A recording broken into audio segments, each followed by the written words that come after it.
The ABC's David Lipson is in the town of Poso. He is en route to Palu.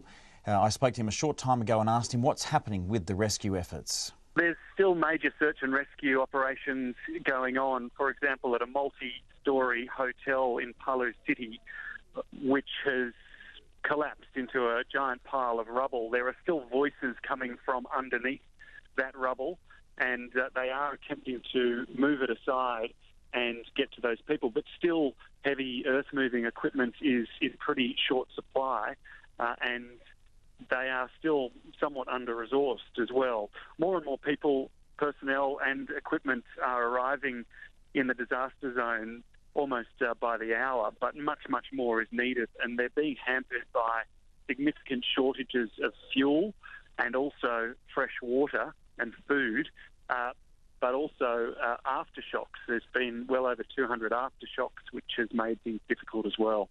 Now, you're talking about Palu there, that town that's right inside the bay there that would have been belted by that wave. We've heard also that there's destruction right out in the point in Donggala. Have you heard of towns like that have also suffered?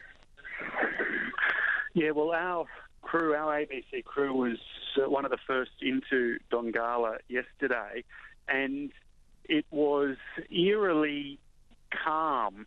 It looked somewhat from the pictures, somewhat idyllic. The reason for that was that a whole village of some 300 people, as the locals described it, sunk into the sea. Now, that was first as a result of the earthquake, which caused the buildings to collapse, and then the tsunami that followed shortly afterwards.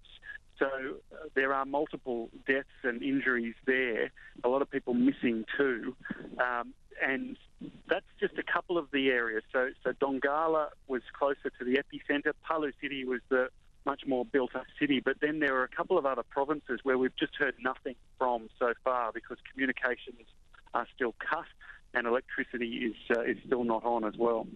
Right, so we should expect those numbers, which are getting closer to 1,000 people, but I guess from what you and the people on the ground there are bracing for, we're going to see numbers probably much higher than that, aren't we? I would expect so. The numbers in that official death toll, which is up above 800, are just the bodies that have been discovered. With the tsunami, often a lot of the debris and the dead are actually swept back out to sea when the water recedes.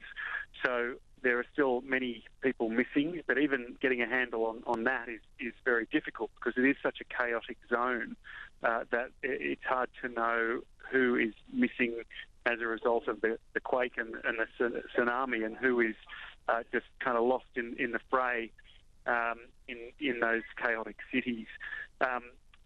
We are hearing reports from the National Police that possibly 1,200 people have been confirmed killed. We are still going by the numbers put out by the National Disaster Agency of Indonesia, which is somewhere north of 800. But certainly we can expect those numbers to rise substantially as they continue to clear the rubble and get to those zones that as yet have not been reached.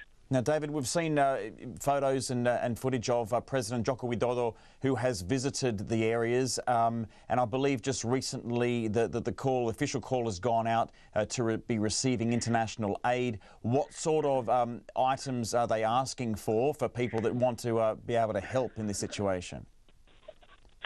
Well, this is really significant because national pride in Indonesia is pretty strong at the best of times, and we're coming up to a presidential campaign. There was a huge debate after the series of devastating earthquakes in Lombok in the last couple of months because a national disaster zone was not declared, and in fact international aid offered from foreign governments was not accepted, and some of the people in Lombok suffered. That's not what's happening now. They are accepting aid from overseas, but it appears to be only from the private sector, from the information that we've seen so far.